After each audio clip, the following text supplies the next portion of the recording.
I will call the Concord Public School Committee to order. And because we're virtual, and I do want to thank everyone for being virtual tonight. I had to travel, and I know another person did as well. So this is nice. So let's do roll call quickly. Her check present. Morano present. Hardy present. Rankin present. Williams present. All right. So we have a quorum. Actually, So Michelle? McDougal present. can't hear. Yeah. Okay. All right. Let's jump right into recognitions. So Justin, would you like to tee it up? Sure, yeah, thanks. Thanks for having us tonight. I hope you all managed all right with all this snow. A huge shout out to our maintenance and custodial team for the great work they've done over the course of the past couple of days, allowing us to get in safely today. Dr. Hunter shared that we have about 24 days until spring, which is well received. Seems like a great milestone. So I'm here tonight with some exceptional student leaders, along with our guidance counselor, who I think is trying to get on, Rachel Levesque. And I just want to say I feel really fortunate to get to do this work here in Concord at Thoreau with such amazing kids each and every day. And we appreciate the opportunity to share a little bit about the work that they're doing tonight. So tonight you'll hear from our fifth grade student council, and they're the student leaders of Thoreau. They'll tell you a little bit about the process and their responsibilities in addition to the project they've been working on. So as their principal, I could not be more proud of them. The work they do each day helps make our school a stronger, more connected, and more positive place. And I look forward to we meet on Friday every week. They give up their lunch and recess to meet with the principal, which may be hard to believe, which is great. And each year we come up with a set of goals and a mantra. And this year, this group, their mantra is kindness and connection. So they've embraced those words, but have also brought them to life for our school community. And they represent the very best of Thoreau and the kind of thoughtful, compassionate leadership we all strive to cultivate at our school. So it's my honor to introduce them, and they're going to be doing most of the talking tonight. So I'll turn it over to them, and they have a particular order in which they'll be sharing.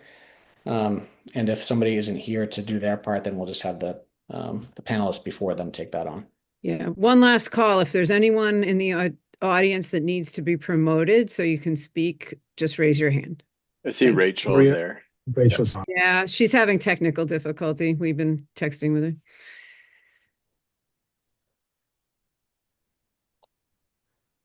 All right.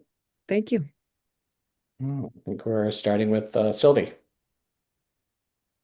Good evening. Hi, I'm Sylvie Schonbrun, and I'm one of the student council members, and I'm going to be talking about why I wanted to join student council.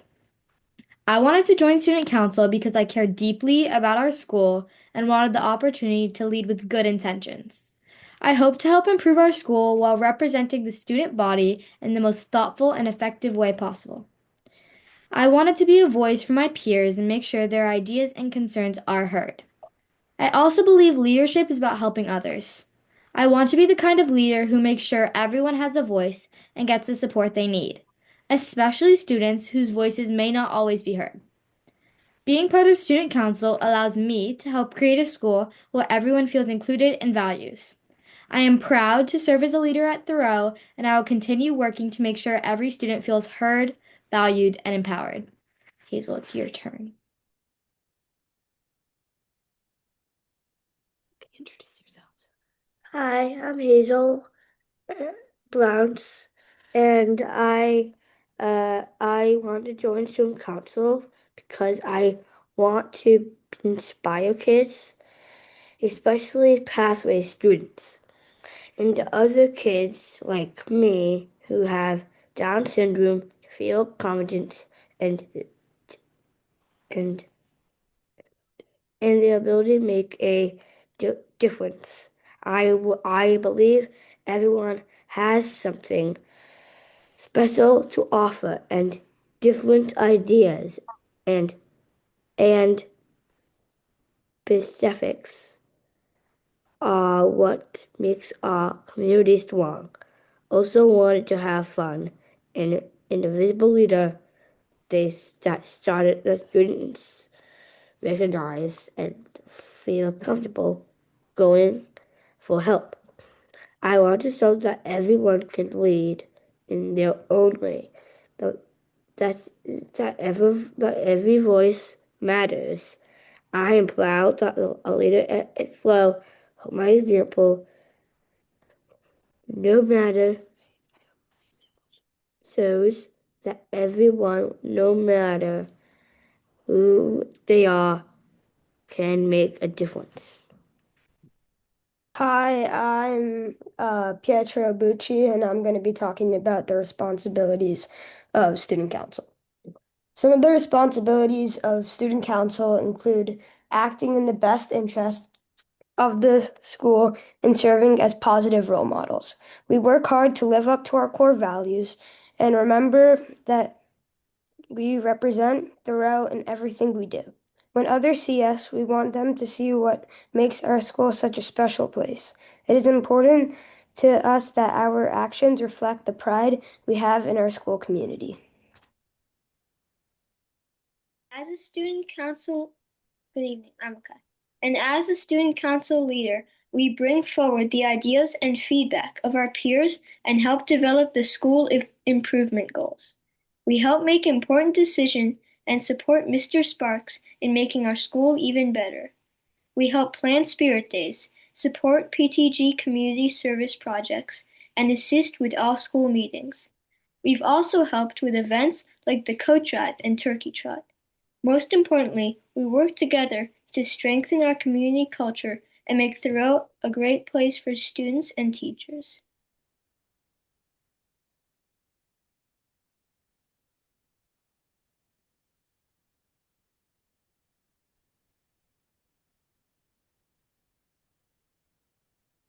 Okay, I might have you read the next part as well. We have a couple of students missing today.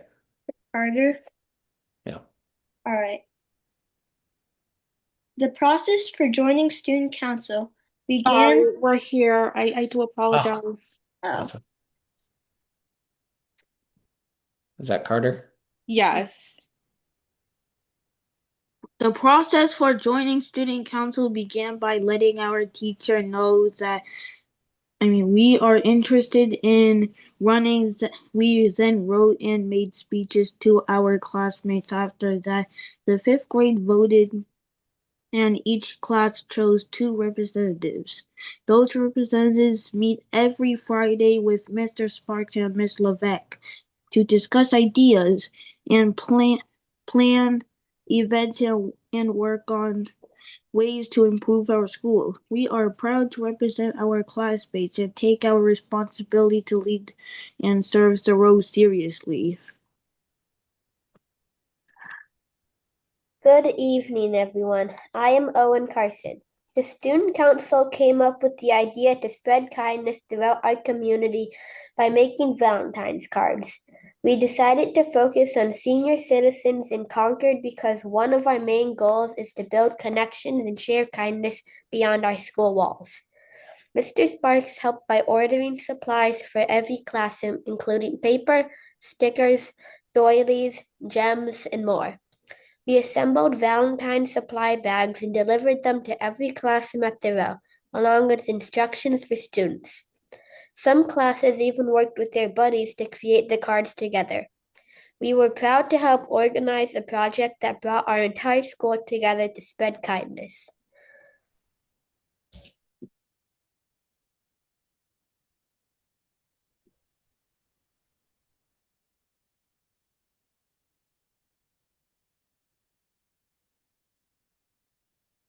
Do we have Elizabeth on? yeah.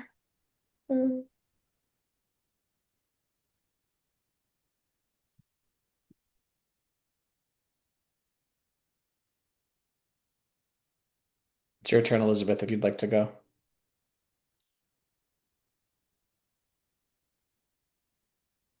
Is Elizabeth here? Maybe not. I don't know. Okay, go ahead, Makai. Am I Read it. reading Elizabeth? Oh, Yeah. okay. Wait, let me just. All right. Every student at Thoreau, from kindergarten through grade 5, made a unique Valentine's card, nearly 400 in total. We collect them all and deliver them to Council on Aging, with the help of Mr. Pettit. When we arrived, we were surprised to see local TV news stations there to report our projects. It was exciting and a little scary, but we were proud to represent our school. We attended the seniors' jazz brunch, where more than 100 seniors were there. The best part was handing out the cards and talking with them. We were able to make real connections, and that made the whole project feel very special. This project showed us that even small acts of kindness can make a big deal in our community.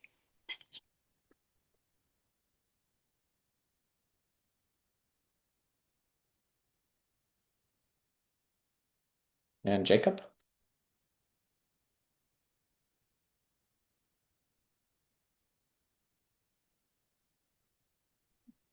At the seniors jazz brunch, I had the chance to talk with many seniors and personally hand out our Valentine's cards. I really enjoyed those conversations and the smiles we saw. It's something I will remember for a long time because it felt like we were truly making a difference. It was a very special memory for me. Hi, I'm Mila, and I want to share my experience about delivering the Valentines. Seeing everyone's smiling faces as they received Valentines they weren't expecting was amazing. It truly touched so many hearts, and I believe the impact was powerful and positive. I'm also glad our project received some attention and that a few of us had the opportunity to share about it on TV. These days, people appreciate seeing positive stories in the news. It can give hope. I think our message of kindness and connection was received by many, and that is what our work as leaders is all about. We learn that when we lead with kindness, even small actions can create big connections. This is what leadership is like at Thoreau. Kindness in action.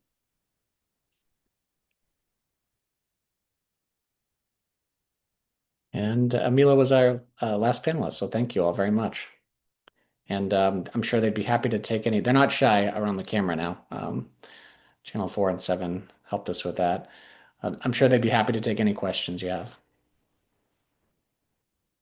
I have a question. So all of you were on television, and how was that experience for you? A little scary, probably. Well, I they didn't really tell us about it, so it was kind of like surprising. But then it Yeah. also didn't give us time to like worry about it. So we kind of just had to like talk on TV, which was interesting. And it was unexpected too. It was like a really great experience. I liked it. It's just I'd never been on TV before, so like it was super cool. Yeah. So you should all know that you represented your school and your community really well. We're proud of you for what you did and how you stepped up and for all you're doing for your school and your classmates. So thank you. Thank you. Yeah. How do we get autographs? How do we get autographs? You've got to go through their manager, Andrew. Yeah, no, I think Michael summed it up great. I think we are proud to have you in the community and represent Thoreau and your classmates and really more broadly the other elementary schools and other students in Concord and Carlisle. So thank you very much. Right. I have one question. This is, you guys have done a great job with sharing the love, sharing kindness. Do you have any tips for fourth graders who might want to be in your shoes next year? I think like just like kind of just like go with the flow almost and like just like be nice, always have a smile on your face and just like be very kind to everybody. Yeah. Although I think it's for like next year, if they can like see that you really, if you want to be in student council, you have to have like, be ready to be a leader at your school and like be prepared to have those responsibilities. But I think it's a really great opportunity for anyone who likes to speak up and share their voice and their feelings with the school. I think that oh, sorry, my bad.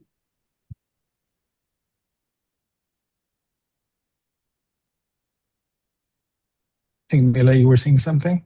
okay. I think that in fifth grade, there are a lot of different opportunities, and I feel like a leader can look like many different things. So basically, like, you have to show, like, the school what a role model is like, and you have to show, like, how you're going to be a leader.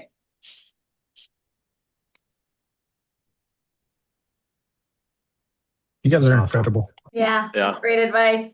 Great advice. Thank I you love so the much. message of kindness and positivity and spreading that.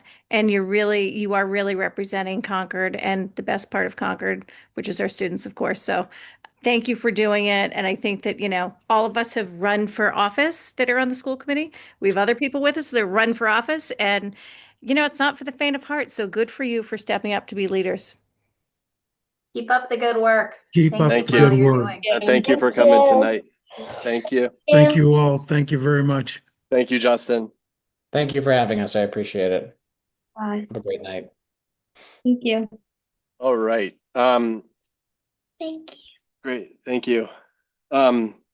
Next on the agenda is our superintendent chairs and METCO update, but I would ask, because I have a guest coming and I don't want to keep them waiting, if I could entertain a motion to bring public comment forward by one agenda item ahead of the superintendent chairs and METCO update, that would help this out. So moved. Second. All those in favor? Do you have to roll call? Oh, I have call. roll call. Excuse me. Hurcheck, aye. Excuse me. Morano, aye. Bishardi, aye. Rankin, I. Williams, aye. Great. All right. Later this week, we have Representative Gentile is honoring Michael Williams for the Black Excellence on the Hill Award.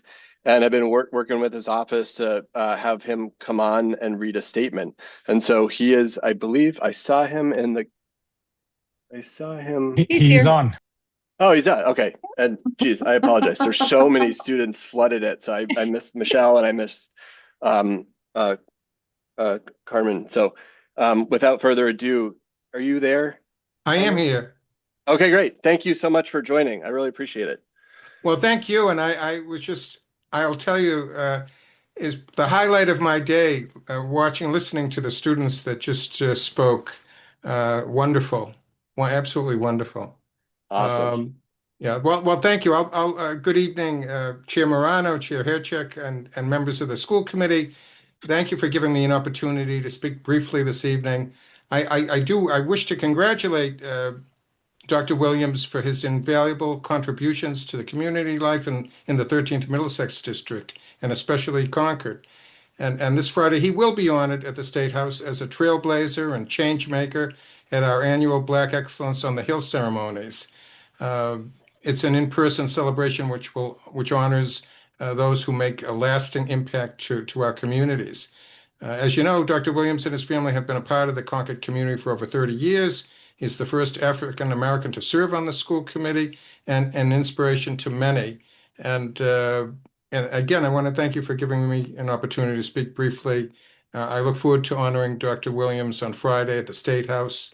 And again, the students that appeared, that was when it brought back memories to me. I mean, my daughter did something when she was 12 years old on TV, and it was a lot of fun and brought back a lot of memories. So thank you. And thank you, Dr. Williams, for all your work. And thank each and every one of you for the work you do stepping up to serve the community. And Dr. Hunter, I'm sorry to preempt, go before you for a moment, but and thank you for your work as well. Could I have a moment, please? Yes, please. I was stunned when I first found out about this. I'd like to personally thank you, Representative Gentile, for the honor. You've been attentive to the needs of our community. You've been attentive to issues of equity and belonging.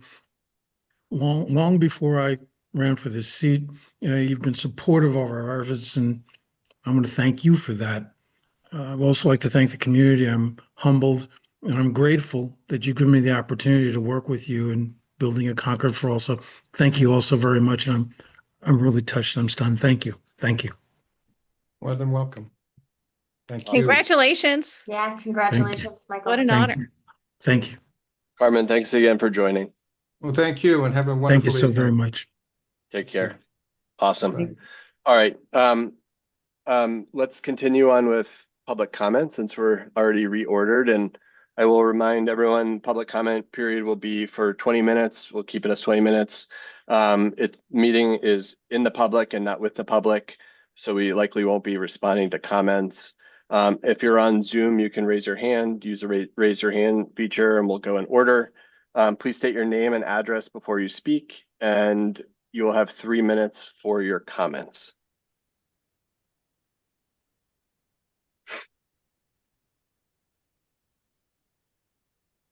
I do not see any hands. There was, so I think this person's transitioning. 995347. I don't have a name. So if you're there and Charlie Parker, I don't know why it comes up hey Charlie. number. I just wanted to Can you just state your address, Charlie? Sorry to interrupt you. 105 Chestnut Street, Concord. Thank you. Thank you. I just wanted to put my question forward. I sent it in rather late to Andrew. It has to do with the solar work that's going on the roof. And I just wanted to be sure that this question is part of the discussion at some point. And the question is fairly simple. And it's, does the CMLP feel, because Jason, I suppose, is going to be presenting, does the CMLP feel there are any remaining issues under the purview of the school administration that will lead to increased costs from the bidders? Previously, there were issues involving access to the roof, hours available for installation, and so forth. In other words, what's still on the list of things we can sort out to ensure that we have the simplest, most straightforward project? In other words, do we have a pretty good corral around, anything that's outstanding that would cause the project to be more expensive than it otherwise would be? So I just put that question forward because I won't have a chance to speak during the presentation. Thank you. Thanks, Charlie. Noted. All right. Do we have any other hands up? I see one more. Owner. I just promoted them.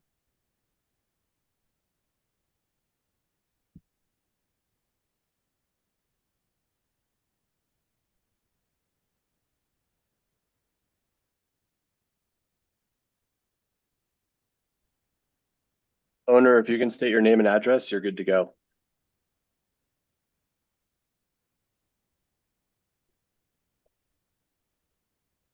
Hello?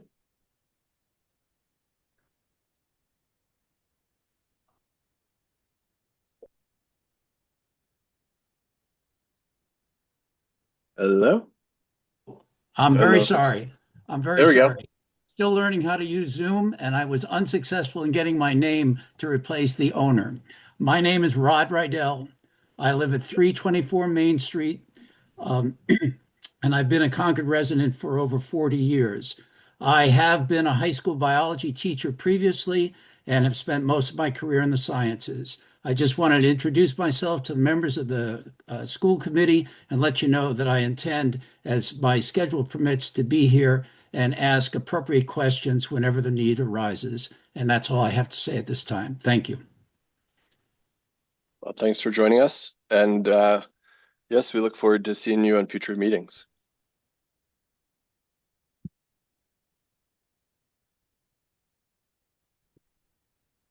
All right. Any other hands?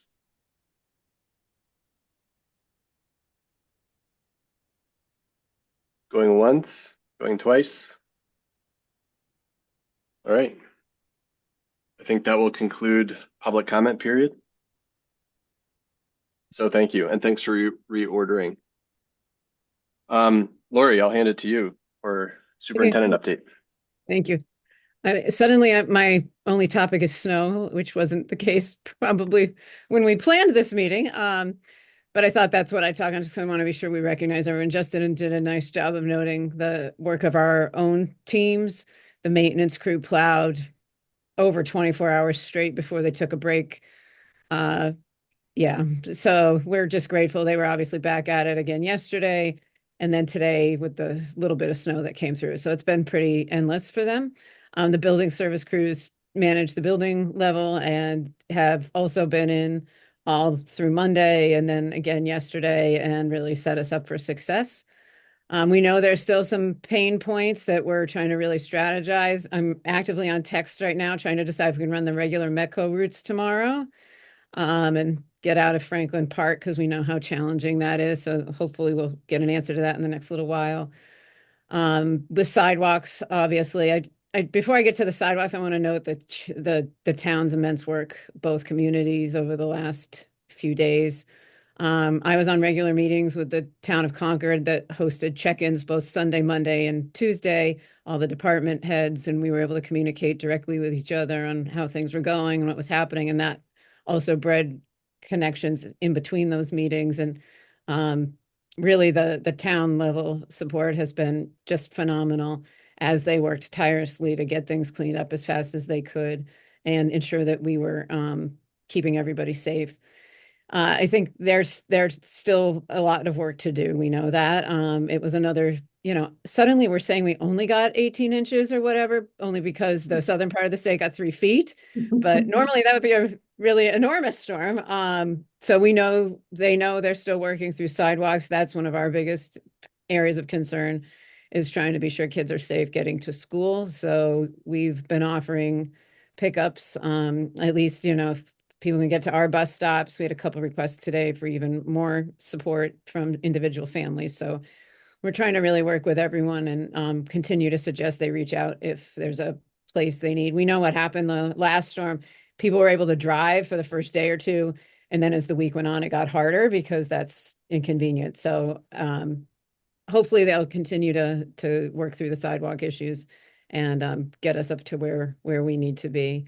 Again, just a tireless effort and a lot of communication that went on behind the scenes for the whole entire 3 days.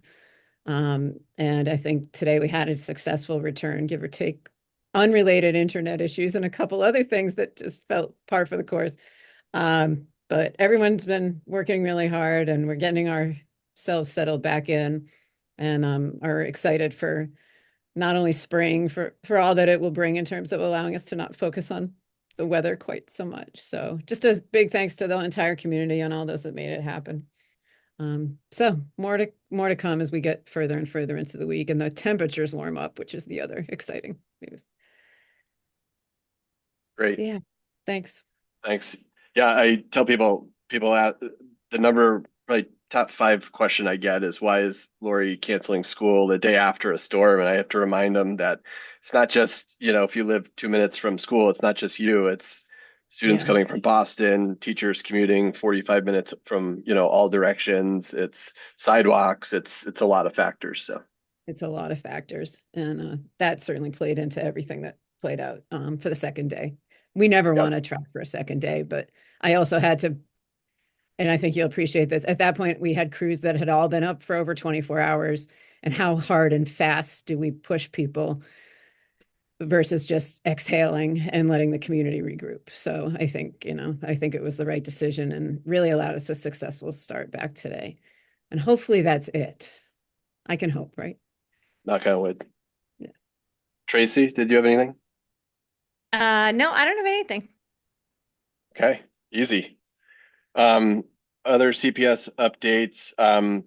The only comment I had for tonight is our principal search at Willard. So I since the last meeting, an advisory committee comprised of teachers, parents, administrators was formed. I think there's about 19 or 20 of us. It rolls pretty deep. And I think, Lori, your team did a really good job getting an initial screen of about 20 candidates, and we made recommendations to pare it down to 7 or 8. And we have those candidates coming in tomorrow, actually, for a panelist style back-to-back interview. So tomorrow will be a long day. And we'll hope to pare it down a little further to help advise you, Lori, on your decision, which is a big decision, is hiring Willard's next principal. So it's a fun process. It's a hard process. Kudos to your team for running it, and Shelley. And so pleased with how it's going so far. Did I miss anything on that update, Lori? I think that's comprehensive. No, more to come as we make our way to finalists after tomorrow's interviews. Yeah. Perfect.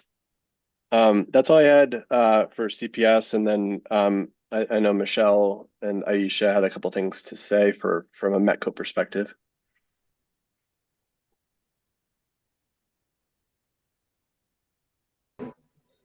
One of the things we're working on is also snow related. We're going to try to work with the city to talk about the Franklin Park bus stop and the other bus stops, like getting them cleaned. Most of the Metco districts use the same bus stops, so we're going to try to see if they could be a priority for the city to make sure those bus stops are cleared. We're also trying to drum up parents participation, parents coming to the Boston meeting next week. Great. Sure. I don't have anything to add to that. Thank you. Great. All right. Thank you everyone for the updates. We did public comment. We have the consent agenda, which is just some warrants. So I would love to entertain a motion to vote on those. So moved. Second. Thank you. Great. I guess we need to vote, right? So Hershek, aye. Morano, aye. Bishardi, aye. Rankin, I. I think you're Aye. muted, Michael. Williams, aye. Awesome. And thank you for finding the typo, Michael. That was good. All right. Awesome. Well, let's get into the meat of the discussion tonight. And up first, we have the committee that is formed to look into connecting the Bruce Rubin Trail to Ellen Garrison Building. I think, Could yes, they Michael? raise their hands so I know promote? Correspondence? None at the CPS level. I think it was Okay. all regional. Okay. Oh dear. I wonder if we miscommunicated. I don't think see I them saw Phil here. on. I see Phil is on. Phil. Is Phil?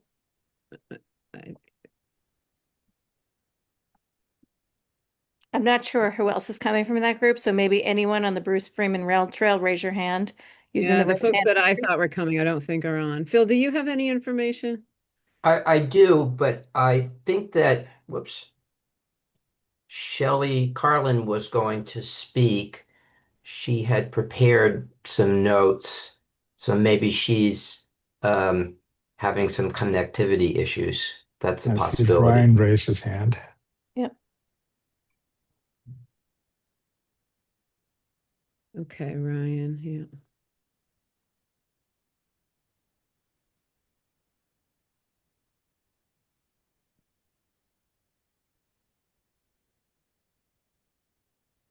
Sorry, this is Kristen Tollfree. It's under my husband's name Hi, right now. Kristen. Thank you. Are you taking lead? Is there anyone else coming? Sorry, we're a little I was slow just with this messaging with one. Shelley. Okay. So she's supposed to be doing the presentation. I don't know. Trying to figure out what her situation is. Do you want to go to CMLP, Andrew, and let these folks see if they're going to be able to do this tonight, or it's up to you, Yeah. obviously. Do you Yeah, want I me to mean, move that? Do you want me to Jason? move it and say, I'm going to make a motion to move the CMLP discussion next? Is that good enough? yeah, do we have a second? Second. All those in favor, or Hershek, aye, excuse me. Morano, aye. Bishardi, aye. Rankin, I. Williams, aye. A record for the most agenda movement on the shortest agenda in the history of. So thank you for everyone's flexibility. I appreciate it. Were you able to promote Jason? Yeah. Hey, Jason. Hello, can you guys hear How you me? doing? Doing well. Thank you for coming tonight. We appreciate it. Happy to be here. Awesome. So Jason, you and I and Bob and Lori met, let's see, a little over a month ago, and I think you gave me personally a really robust update, which I tried to bring to the committee the next day. So I think I hope I did it justice. I don't know if you watched the committee. I know you couldn't attend in person, but we discussed where the solar project is to date, and that was a month ago. So I'm sure there has been a little bit more since then. But I really wanted to turn it over to you and see if I missed anything in my update and just see where the project stands. And as you heard, there was a question during public comment, and I'm sure the committee might have some additional questions for you as well. Yeah, sure. Happy to speak to that. I did note Charlie's question, and so I'll address that toward the end of my comments. Yeah, a lot has taken place since the last time I was, talking to the committee. Happy to give an update on that. So, after the bid process it was canceled, and it did not get awarded. We've spent a lot of time kind of doing a postmortem to understand what worked and what didn't work and where the challenges were. It's a very complicated process because obviously once you go out to bid, your communication with vendors is shut off for fairness, and so getting that direct feedback is hard while the bid process is open. But we've been trying to collect some information and feedback from people to, understand how we can make this a more successful bid if we move forward with that procurement model. We've also had some discussions with Bob a few times and many among CMLP staff just to try to get a sense for what kind of options there are.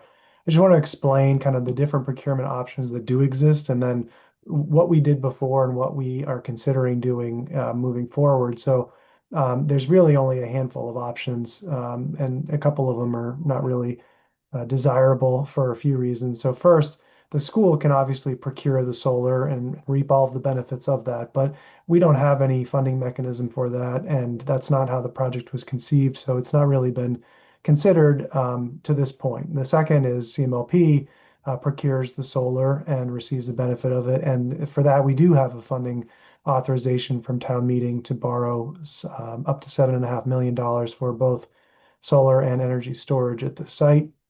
That's what we did before. The third option is that since CMLP has a site license to put solar on the rooftop, CMLP as a utility can hire a third-party developer to work with the schools and CMLP to put solar on there. The benefit of that is it obviously is no upfront capital costs, and you enter into a purchase power agreement with this developer, and you basically agree to pay them for some fixed term, a certain rate for all the power that's generated from those panels. And then the final option is a solar lease. And in that option, the school would come up with an arrangement for a third party and pay them a fixed amount each month. And that fixed amount would obviously be far less than the amount that they would save from the power that it generates. And so in the end, it would make some amount of money for the schools. There's a reason why the schools can't enter into a PPA or a development agreement like that. They're just not authorized by MLPs in those territories because they're essentially turning into a generator.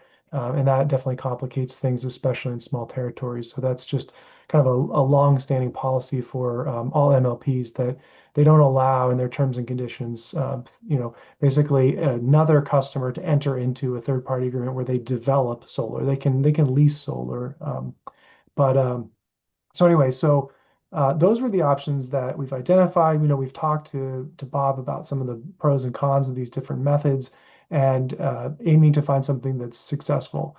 I can tell you that about a month ago, we became aware of a something called the Green School Works grant from Mass CEC. That's the Massachusetts Clean Energy Center. They are funded primarily through rates that are paid on non-MLP territories. They call them the IOUs, the investor-owned utilities, or EDCs, electric distribution companies. So people who are in these territories pay a little bit of money into Mass Save. Some of that money goes to fund the Clean Energy Center, and the Clean Energy Center tries to do projects around the state to achieve the state's goals of big climate reductions by 2030. So they offer these grants up to $5 million per project. we had a meeting with Mass DEC and described our project. And, the good news is we have a very fully baked project here because we have design specifications. We have already had many conversations with the school and the school committee, had a lot of public support. So we didn't have to dream up a project. It was really there, ripe for the taking. We just had to work with Mass DEC to understand if this grant would apply to us, since we are in an MLP territory where our ratepayers are not paying into this fund of money, and also work with the school to understand their priorities and see if this grant opportunity was something that they would be supportive of. It is the school who is the applicant for this grant, the school who would receive the grant. There's also the challenge that the school doesn't have funding for this project. So should the school be awarded for a grant and CMLP help the school, build and achieve that solar, what happens if the solar comes in $10 more than the original estimate? The school does not have funds set aside for that. And so we tried to create a framework whereby CMLP, who's already expended money for this project and could be the financial backstop, would work with the school.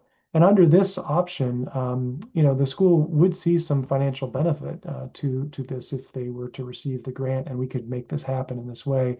So this would really be a strong partnership between the schools and CMLP, where CMLP helps with the design construction portions, working with the school as a stakeholder, and then the school receives some sort of proportional amount of the benefit of the energy that's generated from the solar panels under this scenario. So there's a lot to work out. It's certainly complicated, but with the money there, that would definitely simplify the financing of the project, which has shifted a bit over time. We're still a little uncertain about the investment tax credits and the changing nature at the federal level of what that's going to look like.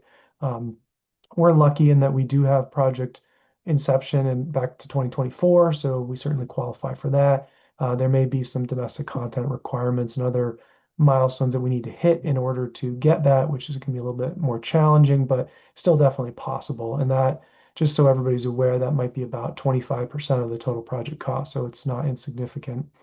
So in talking to the schools, they were supportive of this. We helped them prepare. We had about a week to prepare a lot of information, about 15 pages of information, and Bob submitted that application, signed off on the grant, and we did submit that. It was for about $1.4 million, and of that, we expected about 320,000 to be recoverable. And that's another scenario where we're assuming that that money is going to be refunded through these investment tax credits. If they're not, that's a cost that CMLP can front. Again, to just, we have a common goal, right? That we know the community has spoken and we're trying to achieve this. And I really applaud Lori and Bob. They've been very supportive and are trying to achieve this project as well. And I think that the procurement piece is a challenge. We did try to put in a question to them, but their question window had closed by the time we had kind of figured out the financing thing. But we did describe in great detail about how we envision that to work. And then the other risk is just that with all of their solar projects now, they're really encouraging energy storage. And at this time, we did apply just for the rooftop only grant because we knew that that has already been agreed upon by all parties. It's the simplest and it's a great way to get our foot in the door. The other thing I'll say about that is that historically, as I mentioned, once we add rooftop and canopies, we create so much energy at the school during times where it's not using all of that energy that it becomes a liability on the grid, and that's when the battery becomes required. There are things we're trying to do as a utility that will not make that to be the case. So if we started with the rooftop today, and in another, say, 6 months to 12 months, we have worked with Eversource to allow for pushback, or we have more real-time visibility into our system, we may be able to get to the canopy place where we are not requiring energy storage on that site. We may also be able to put energy storage in a close by area. For example, CMLP owns a substation several hundred feet away from the middle school on off Williams Road, kind of in the woods there. So, we've been looking at that too as an option because we know the sensitivity and the proximity to the school of where we have in that utility corridor is just, it's going to be a challenge to get widespread community support, to get support from the fire department. And, we are working with the fire department and other stakeholders in town to do some energy storage education. We are pursuing energy storage at the landfill in conjunction with some expanded solar there.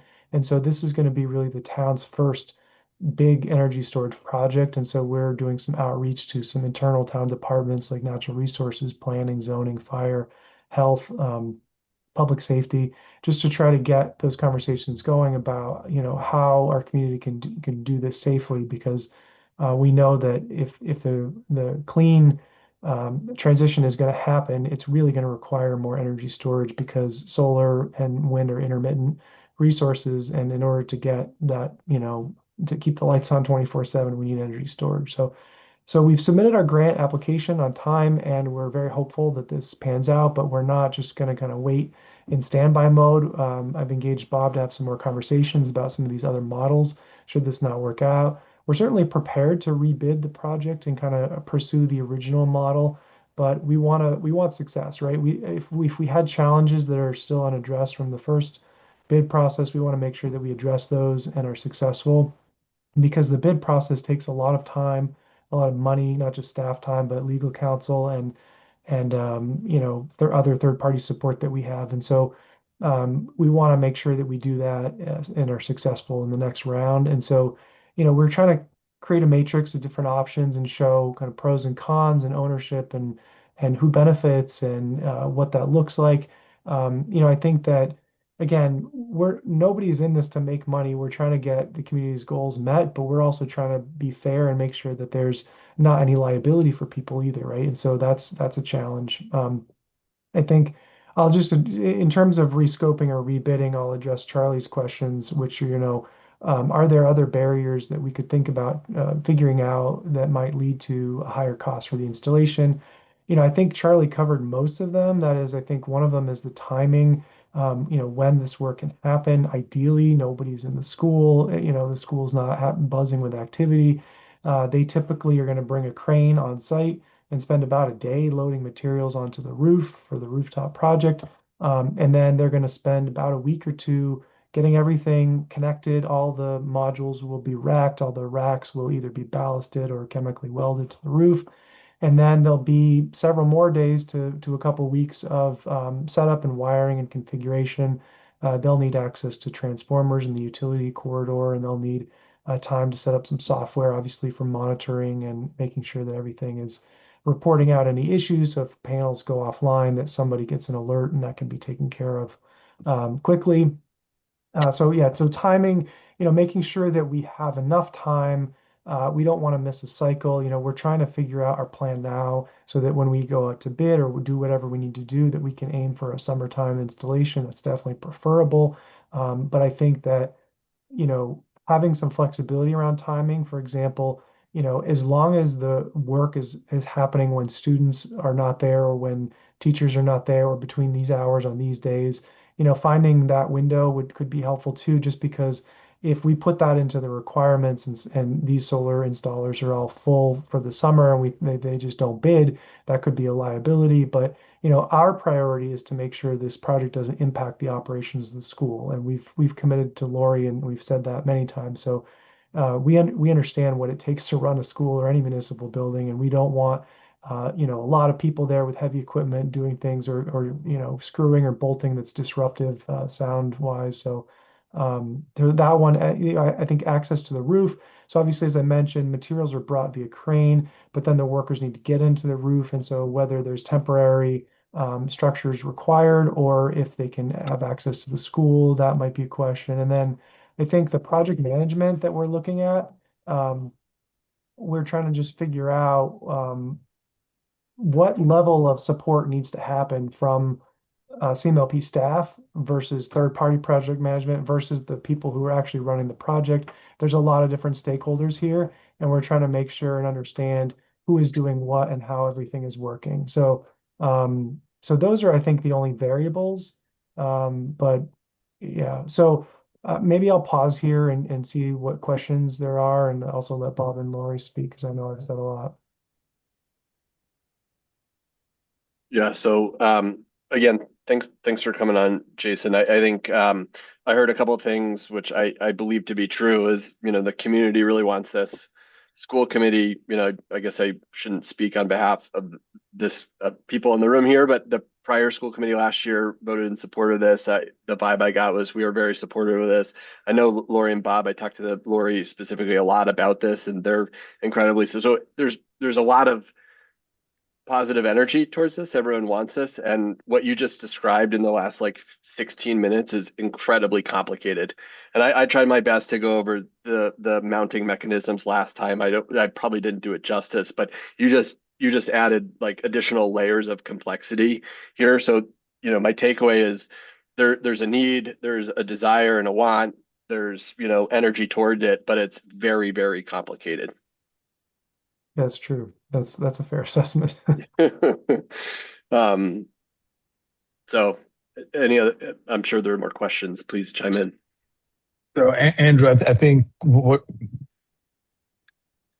I agree with everything you said, right? The community is in support of this. I believe most of us here are in support of this.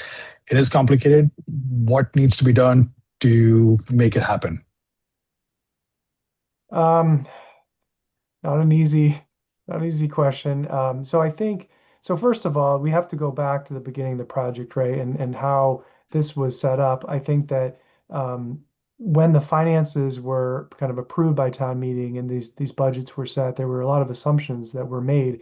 And all of that, those equations have changed both over time, federal changes in the federal level, also assumptions that were made that have altered, or, in terms of, for example, energy storage and the payoff that it would yield, which is factored into the price of this. So if we only go forward with rooftop solar, we're asking ratepayers, all of you, to pay more for the solar than it costs us to develop solar in many other places, right? And I think the original pitch when we got the community support was it's going to cost this much, and that's changed, right? So, and the Light Board is the group that's trying to look out for and advocate for ratepayers and make sure that we proceed with as much clean energy as we possibly can at a responsible price.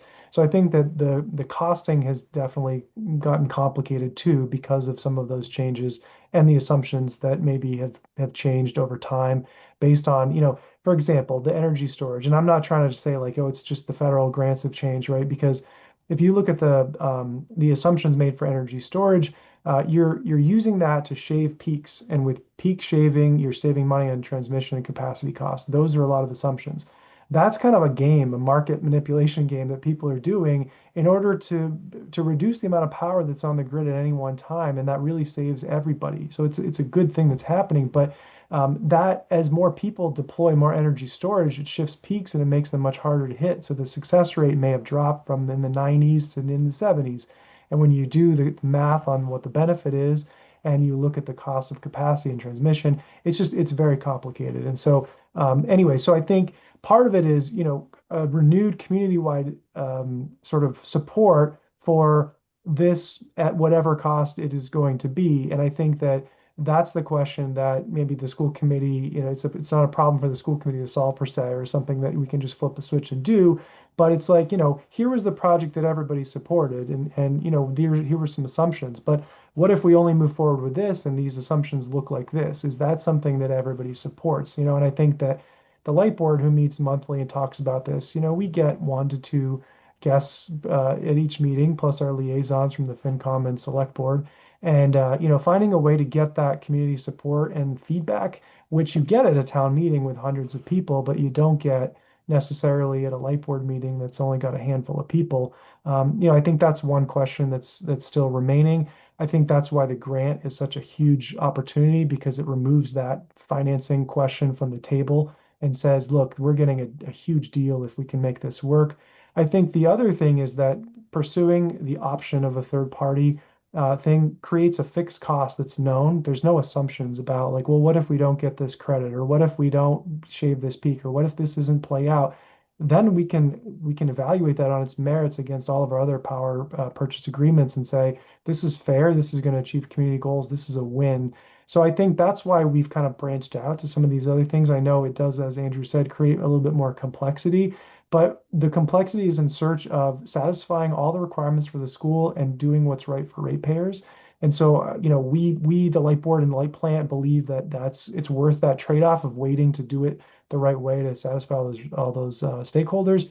I think, having more regular meetings with school administration and CMLP to keep the process going will help. And again, that's something Lori and Bob have offered and committed to. It's really just about us finding that time to say, okay, let's just schedule a check-in or something. Maybe that will help just to keep, coming up with contingencies if we don't get the grant, or figuring out what this model might look like, or checking with council to see if this is a feasible option in this community.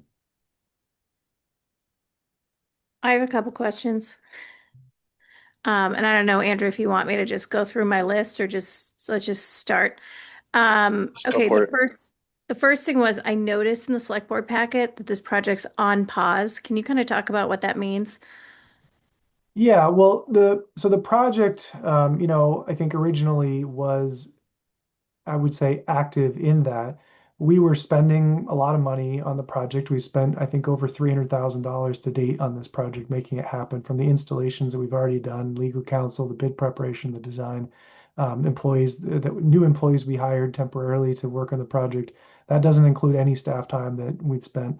And so there was a time where we moved from the pre-work, getting the underground vault in and getting the canopy drainage in and getting the conduits installed, over to the bid design work that we did, going to the bidding, and then going to well, we're canceling the bid while we figure out what we're doing. So I wouldn't say it's paused in the sense that nobody's doing anything on it. It's paused in the sense that we had an active process that has been shifted into exploring other options. And so because there was already a tracker for that specific process of going out to bid, those were the drop down options. And so that's what the word in that was. So. Okay, and it's a town project. Like, we're happy to have the solar, but this is a town project, not a school project. I would call it a CMLP project. It would be financed by ratepayers, and the benefit would go to ratepayers. And so when you talked about the $7.5 million at town meeting that was approved, so what is the actual cost now? Well, I can tell you what the bids came in at, for the rooftop and canopy solar. There was a wide swing, and, it was about 2.5 million for both to 5.6 million, I believe, for both. And, we had an N of 2. It's hard to evaluate. So maybe somewhere in the middle of that is maybe what we think the cost of just those two pieces are, not counting the energy storage. I will say, in general, the technology and materials for solar and energy storage, the costs keep dropping pretty fast at a regular rate. The tariffs, the third-party costs, the wages, that keeps increasing at a pretty steady rate. So I think that, I would say that where we were a couple of years ago, it's probably around the same price because of those competing pressures, right? That the technology is making this cheaper, but that the other costs are making this a little bit more expensive, and it's probably somewhere around what we had assumed it to be when we originally designed it. So still that's $7.5 million. If we do a battery and we do solar and we do canopies, yeah, I believe that's in the ballpark of the project cost. And town meeting authorized that, so you essentially have that money. Right, correct. Okay. And so this grant, is that to offset that cost, or is that for something It would additional reduce just to the offset borrowing it? required. Yeah. Reduce the borrowing. Okay.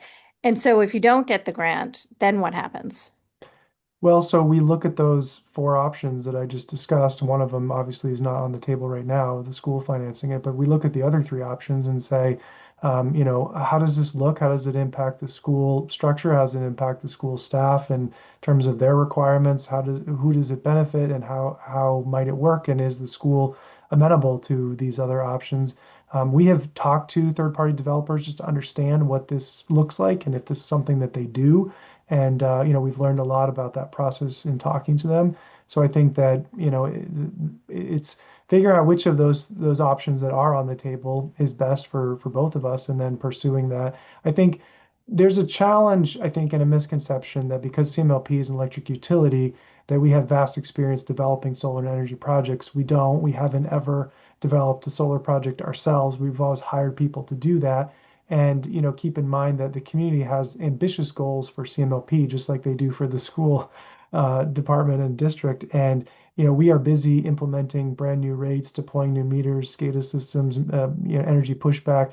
So, it's not like staff are kind of looking around for a project to do and they might settle on solar. We're going to be hiring a lot of expertise and a lot of project management to, achieve any of these goals. And so, we're trying to figure out what we can do in the shortest period of time where both parties are really happy with the outcome. And so that's what we're seeking, is to figure out which of those models is best. If the CMLP bid model is the best, then we're absolutely going to do that. And we may end up borrowing some portion up to that $7.5 million to achieve it. And those four, I think you had four options that you went over. Do you have that you could send to us so we can see that? Sure. What those Yeah. four options are? Because I'm assuming that would be something that the school committee would have to talk about. Well, yeah, I mean, so I'm not for even example, sure. yeah, the school committee has already granted CMLP a license to put Yeah. solar on the roof and in canopies, right? So anything outside of that does need to be discussed by the school committee, including energy storage, because we don't have any agreement in place to say any energy storage right now. So you're absolutely right that if any of these options deviate from what the school committee has already agreed upon, then they will absolutely be required to approve that model. And what I envision is kind of a matrix that shows what the four options are and what the implications of the options are and what the pros and cons are and how they kind of impact each party. And that way, at least it's as a standalone document without explanation, you would be able to take away from it, a lot of information. Yeah, I think that would be super helpful because I think there's a lot of information out there where people just saying like, oh, it's because of when they're allowed to go on the roof. Like, I think there's a lot of misinformation out there in the community. So anything to clarify, kind of, I mean, you said it best when you said, we don't want cranes and heavy equipment while we've got kids in school. I mean, it is a place of learning and education. So that absolutely, we would have to talk about, but I think it would be helpful for the community to see all of those options. Agreed. I think I'm good for now.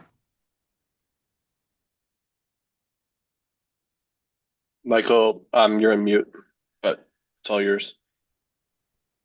Of the options those four options that you've laid out for us, school procures, CMLP procures, CMLP with third party, a developer, or solar lease. Of those four options that you've laid out, which is there a sense from the work you've done so far which might be the most effective for us, for our community? That's a great question. I mean, I personally think that the third-party developer and the CMLP purchases are probably the most likely to be successful. The lease, while the school is going to save money, it still is going to be committing to expending money, with the hope that they recover it, and there's a risk there, right? So that, while that option does return some money to the school, it may come with some complications. CMLP is a utility. We are authorized to enter into a purchase power agreement with a developer to develop solar. And if that option works out, again, we're not looking to save money. We're looking for a successful project. And, a solar developer is the developer, right? It's not going to be us developing it. It will be us supporting it, making sure that all of the requirements that we work through with the school administration are met. But these are people whose job it is to develop solar. They've developed solar in Concord and in Wayland and in Lexington and many other places, right? And so they do this for their job full time, and when they make an agreement for a PPA and they say this is the price we're going to sell you at, the risk is transferred to them, right? We have certainty of price, so that option is attractive. But I think the challenges with that is that we want a successful project, and for us, successful is the school walks away saying this was absolutely amazing. We didn't have to do anything. We didn't worry about anything. Everything went ideal. And so I think the thing that we want is enough control over the process that's the feeling everybody gets. So I think that if we go down that road, I think we just need to make sure that that's what happens. And if not, then I think that's where the CMLP ownership model makes sense, because then we may have more control, but we also have more probably schedule risk because of the timing and the amount of work it takes and the resource crunch that would exist. So that's where you need to weigh this project certainty, less control, project uncertainty, more control. And and that's what maybe I'll try to describe in that document that I'll circulate to the committee and maybe publish Great. too on the website just for visibility. Thank you. Or Lori? Yeah, I just wanted to comment. I have done a solar project on a new school in my previous district 10 years ago, and it was this was a big Eversource project, so the scale and scope of what electric company's trying to manage it, they don't manage that themselves. They third party it out. We only worked with the third party vendor. That's all they do, so they know the ins and outs, and they know how to do solar. They know how to work with both the school and the municipality or the light company. It was actually a pretty smooth project overall. No disruptions to school. And I'll just speak to that for a minute. In that project, and when we built our new building here over the last year, which we opened a year ago yesterday, just so we can all celebrate that anniversary. We haven't had workers there during the day. Even once we took occupancy, they came in late in the afternoon and worked through the evening. They came in on vacations. We would give untethered access once the kids weren't there. But we didn't have people working there. And we stretched that a little when the outdoor work is getting done way away from the buildings. And yet I can still name a fatality on the Willard campus during some construction there a long time ago. So safety first, but we're definitely going to be as flexible as we possibly can, and give as much access when needed, around instruction and student safety. So this can be successful. I did live a successful solar project on a new school. It's just a lot. And I think the third party, I agree with you, Jason, sounds very attractive and is why it got done in the other setting. So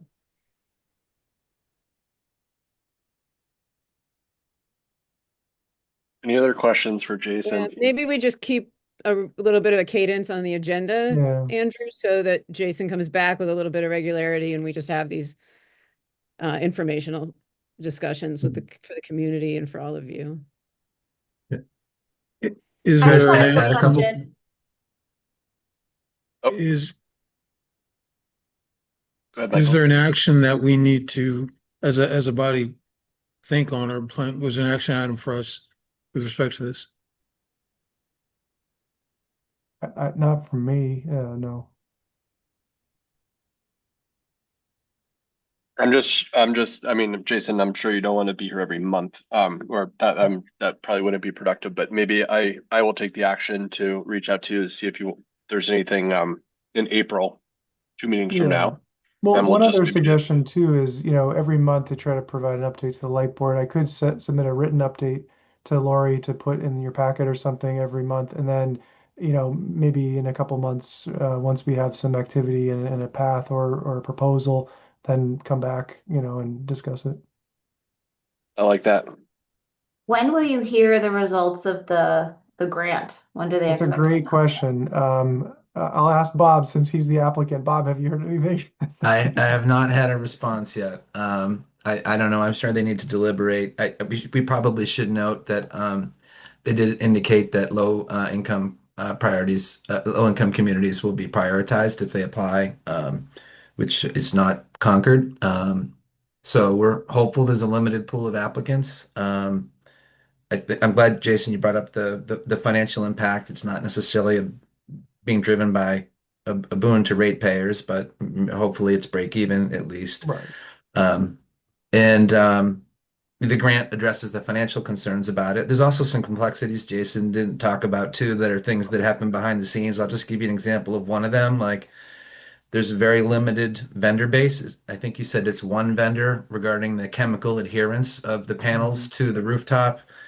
The other alternative is ballast. And concern with ballast is, well, how much weight is, supportable, and we certainly can engage our design engineers. So I think we had maybe expressed a preference for the adhering chemically, but that's something we can certainly talk about as well.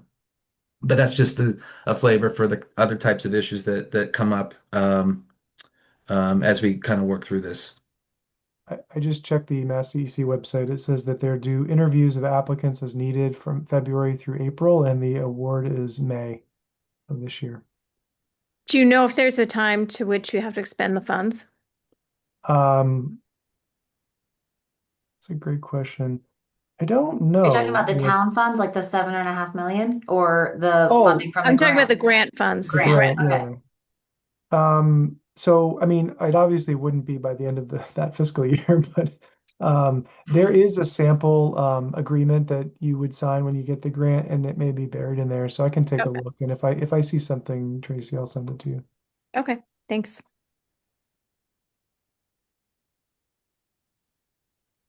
Any other questions?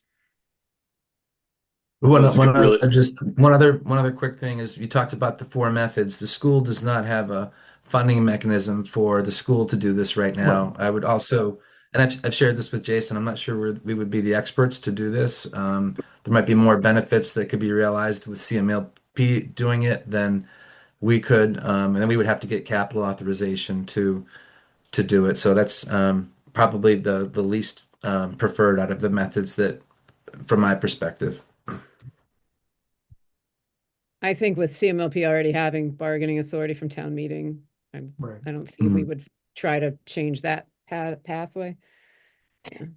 I think it's really good to see this partnership continue. So it's been helpful for you to be here, Jason. And you know, obviously you and Bob and Lori have done some work on this, which has been helpful. And just getting that grant together in such a short period of time. Thanks to Bob, Lori, Jason, just for, you know, the collaboration, because I think that that's the only way to get a project done is the most collaboration possible. So looking forward to it. yeah, and it was a good suggestion. I'll make a note. So we'll get Jason's written updates. We'll try to have him back in person in maybe 2 months. And of course, if we need to convene and change our agreement or whatever it may be to keep things moving, like we will do that. So we want this done as well. Appreciate your support. Thank you. Thank you, Jason. Appreciate you coming in at night. Happy to. Thanks. All right. Take care. All right. Did we get Yeah. all the members? Okay. Yeah, I'm gonna promote Shelley. Shelley, And I yep. already promoted Jeff, and they can just let me know if there's anyone else. Jeff. Awesome. Jeff Collins is on, yeah.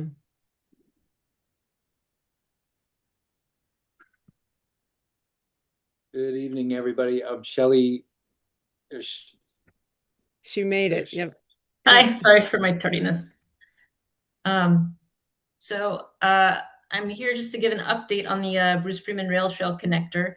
I'll share my screen really quickly with you and do like a 5-minute run through. That's great.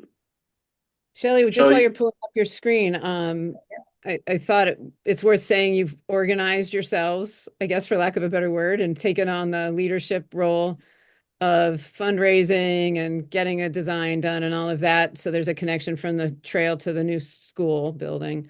You're pursuing a lot of financial ideas, so you definitely want to talk on that.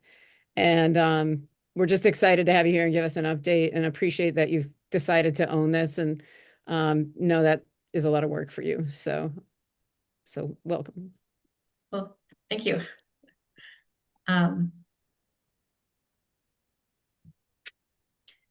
So can you see that okay? Yes. Okay. So for those of you in the audience who don't know, we're looking at getting a connection made between the middle school campus and the Bruce Freeman Rail Trail.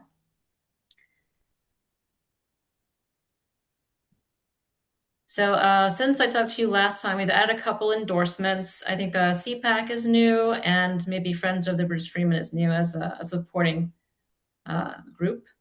And I'm going to sort of rush through these and then go back with any questions, just out of respect for, repeat information in everyone's time. So this is who we are and some of the work we've been doing at CMS over the last year as a sustainability committee to the CMS PTG.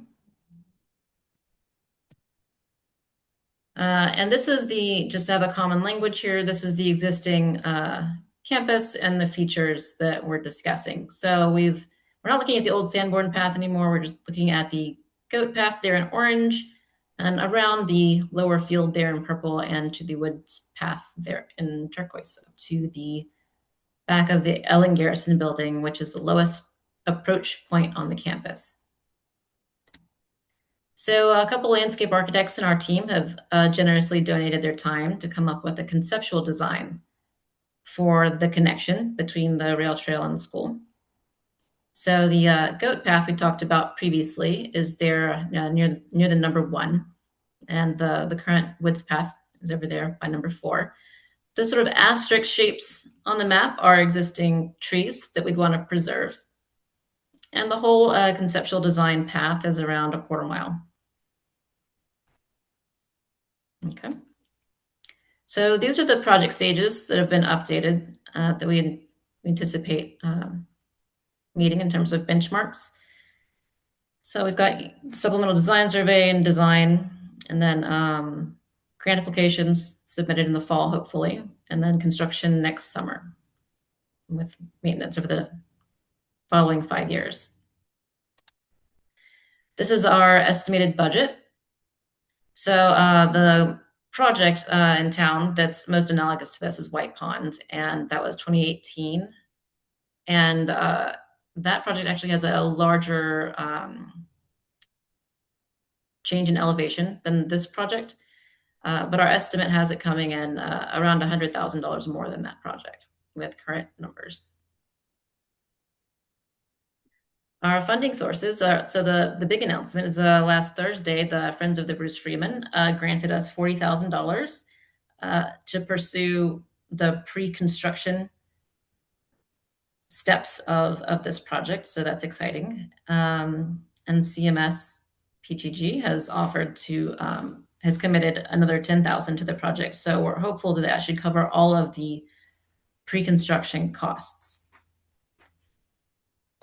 So given that, tonight our ask from you is a vote to approve the conceptual design and to approve and to authorize school staff to implement the pre-construction phase of the connector project, and to also vote to accept the donation of up to $50,000 from the CMS PTG for the purpose of pre-construction work on the connector project. So it's pretty brief, so I can go back to any slides if you have questions. I had a quick question. The old Sanborn path, is that no more? Is that like overgrown at this point, or is it still, are people still using it? It's currently, to my knowledge, it's currently closed off at the top because of the needs for the fields to grow. Oh, there. right. Yep. Got it. Yeah, that's correct. If I recall, so was there elevation? I recall a slide from your last presentation that there's a big elevation difference between. Yeah, so the number 1 section there, the goat path, that's maybe 5 or 6 feet of elevation change, and the woods path is more like 20 to 30 feet of elevation change. That's why it's got the, I don't know, I forget what term you use, Shelley, but the accessibility needs require it to be at that certain pitch. So that's why it zigzags. Yeah. And this meets ADA compliance? Yes, that's CPAC's endorsing it, and we wouldn't have gotten the funding from Friends of the Bruce Freeman if it didn't meet those specs. Shelley, it's Michael. Could you pull up the your funding pathways that you'd shown? It's next to the last slide, I believe. Thank you. And the looking at your other grants, any concept on feasibility, the likelihood that they'll be awarded to us? Well, so this the mission of what we're doing falls in line with the purpose of CPA and Safe Routes to School infrastructure grants. So that's well within the scope. And then Mass Trails also is about trail connectivity. So all it makes sense that we would it would be a reasonable ask from this group. Great, thank you.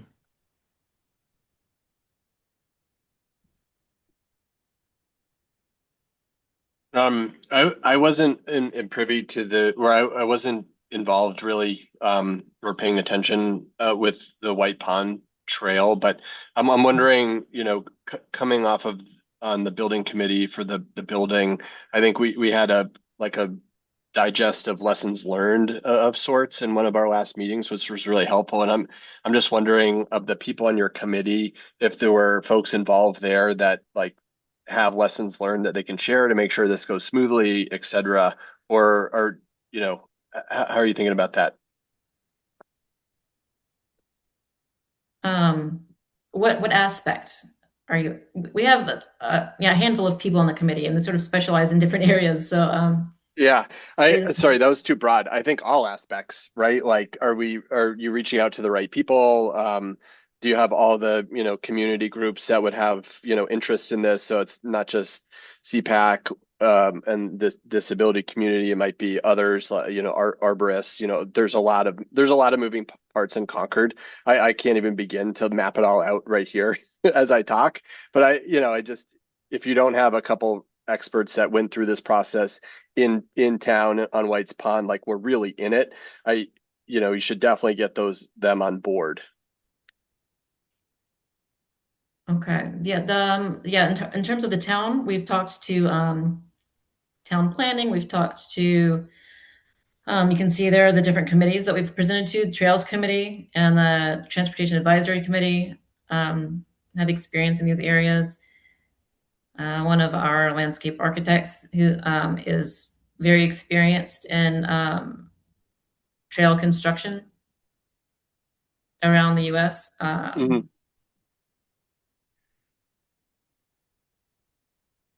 I think you said you had talked with Delia or NRC. That's one of my biggest concerns is making sure that there's approval there on all things natural, given the space you're talking about, which I know is your priority too. Yes, we've spoken to Julia Kay. We of course have to go through the permitting process like everybody else. But because the Bruce Freeman Rail Trail already runs to the east of where we're proposing to build, I can't see that really being a prohibitive aspect.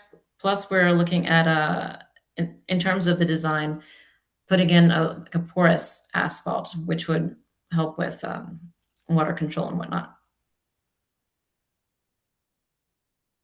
I had a question on the donation from CMS PTG. So on one slide it says 10,000, but then on the other slide up to 50,000. Can you clarify that? Okay. So the PTG as a nonprofit is acting as a fiscal agent for the project. So that means that we can accept the $40,000 grant from Friends of the Bruce Freeman, and then combine that with our $10,000 grant from the CMSPTG and donate that combined amount to the school. Does that make sense? That's a similar process that we used with Yeah. the Thoreau Playground. Was the Yeah. PTG there was the fiscal Because intermediate? and I guess, can I ask you, what is the name of your group? Is it the Bruce Freeman Rail Trail Extension Committee? Like, do you have an official name? Oh, we're the Sustainability Committee Of the CMSPTG. of the CMSPTG. Okay. Okay. Thank you. Yeah, it's just one of the many things that we're working on. Yeah. Okay. Thank you. Thank you. Shelley, I don't think oh, I'm sorry. Oh no, I was just gonna say, are we like, would we vote on that now or wait until you, excuse me, have the money and are giving it to us to vote on it? I think that's more of a question for Lori and Andrew. Yes, so they have the 50,000. My only Wait. thing to think on is that they were awarded the 40,000 from the Bruce Freeman group the other night, correct, Shelley? Correct. We have the letter. And they have the 10,000. So that's already been donated. You could approve that knowing they're going to continue to hold on to it earmarked for this project. So it's a matter of when you want to do the approvals. Do you want to wait till you have all the funds you need in? I think one of their hopes is to have some design funds available. So I think they need some approvals to be able to accept that donation, especially from the Bruce Freeman Rail Trail Committee, because they're about to take that into the PTG. account. So I think you'd have to accept that. And that's probably fine. You have no votes on the agenda tonight. That's the No. only other Yeah. hesitation. Yeah, That's it. yeah. But we don't want to slow them down. So I'm just wondering, generally we can do like a first read, which would be tonight, and then we can add this to the consent agenda if people are good with that, and we can get that approved. I don't want to misspeak, Tracy, but at your meeting next week. Yeah, I mean that sounds like we definitely can do that because we have a meeting next week and will be both committees will be in session, so we could do it then. So we don't have to wait until the end of March meeting. But the PTG can still accept that money from Bruce Freeman Right. Rec Trail. Right. Yeah, I just want to make sure we're not slowing Yeah, them and then down. and then we could accept the donation after that. Yeah. Mm-hmm. Shelley, I wasn't being very articulate. I think I'm surely exhausted from moving snow, but my only point was that, definitely reach out to people that have been in the, on the front line of the White Pond. It sounds like you have those people already. I recommend maybe presenting this at the select board just for community awareness and make sure that everyone is kind of seeing this. So the community is like well aware that this is happening and how it's happening, just so you don't get curveballs down the road. That's good advice. Thank you. And we're on the select board agenda for Oh, perfect. March Okay. 11th. So Awesome. It's all a process. Yeah, I mean, we learned a lot in the Thoreau playground recently, and it's just community awareness is the key to everything, and so I think you're doing the right things. Thank you. Oh, go ahead. One comment on the funding, and you all can advise us if there are any curveballs here. Bruce Freeman, the Friends of Bruce Freeman, as Shelley said, has voted to award us that money, sent a letter formalizing the award, but they wanted to mete out the funds as required. So not a reimbursement, but since there's multiple phases here from the supplemental survey, the design phase, the permitting phase, they were like, well, tell us when you need the money rather than send a $40,000 check. So we heard loud and clear from Lori in our conversation, like we need the money in hand before we submit RFPs. So we'll work with Lori and her team to sort of all right, we'll work through that then. Yeah. Bring it in house, make sure it's there to pursue each phase. Cool. I think this is personally great. I applaud you guys for taking this on, and raising $500,000 is not easy, especially this climate. So this is a great start, and I'm personally very supportive of this. I think it would be great. I don't want to speak for the other committee members, but if there's general kind of head nodding, then I would just assume this is like a first read, and we can get this on the consent agenda as soon as next week to make sure we keep everything moving. How vigorously you want us to nod heads? I don't know. I'm not really sure, but I think I'm that's wildly the process. supportive. I'm wildly supportive. I think it's a Yeah. great project.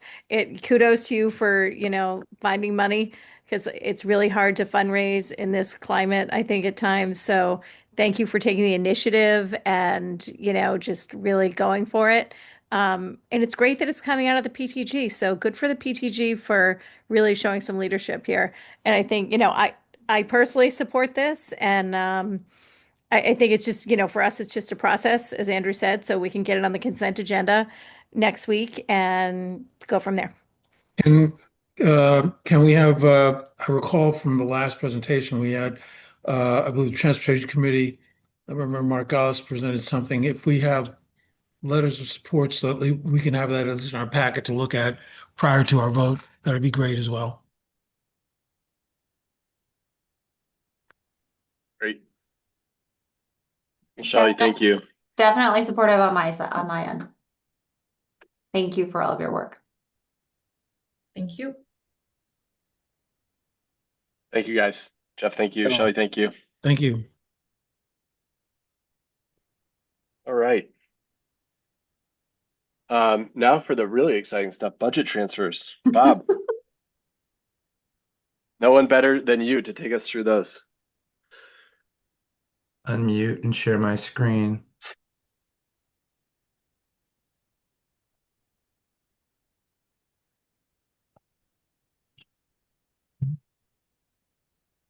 So this is our second quarter budget transfers. We had it. This is information as of mid January, and nothing overly concerning right now. As is best practice, we ask that the school committee review and approve these transfers on a quarterly basis. We present the totals by the DESI function category. These are categories that the Mass Department of Elementary and Secondary Education outlines. I'll just highlight a couple things. The 69,906, that is usually that column is zero for transfers and adjustments, the yellow highlighted figure. That is the McKinney-Vento transportation reimbursement that the federal government and state provide to us for homeless student transportation reimbursement.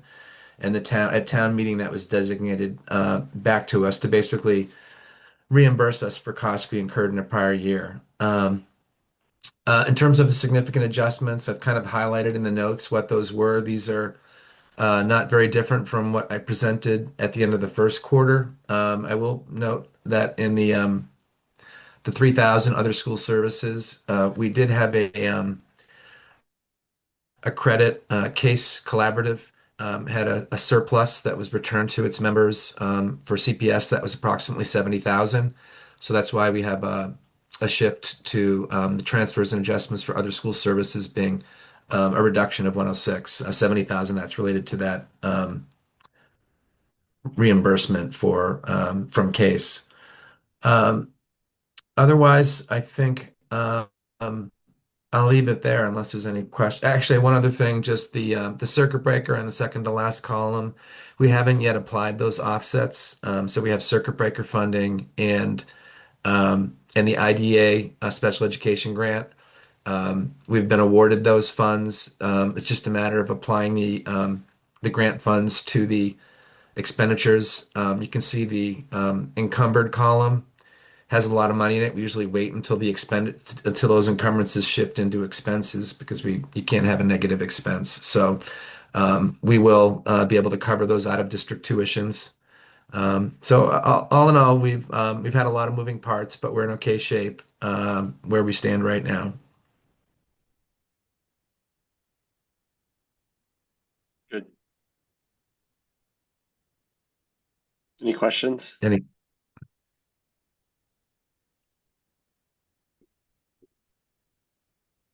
No. No? Can I move it? Please. I move to approve the CPS FY26 budget transfers as discussed. I can. All right. Hurcheck, aye. Morano, aye. Shardy, aye. Rankin, I. Williams, aye. Okay. Transfers pass. Thank you. All right. Someone want to read the motion to enter executive session, and then I'll call for adjournment. I can do it. I have it up. The Concord School Committee will enter into executive session pursuant to Mass General Law, Chapter 30A, Section 21A3, to discuss strategy with respect to collective bargaining or litigation with the Concord Teachers Association and a former teacher if an open meeting may have a detrimental effect on the bargaining or litigating position of the public body and the chair so declares, and not to return to open session. Do I need a second for that? Second. Thank you. Hurcheck, aye. Morano, aye. Shardy, aye. Rankin, I. Williams, aye. And just a reminder, you have a different Zoom link to go on for exec session. Yep. Yep. So thank you for everyone from the community that attended, and we will see the committee back on the other Zoom. Have a good night.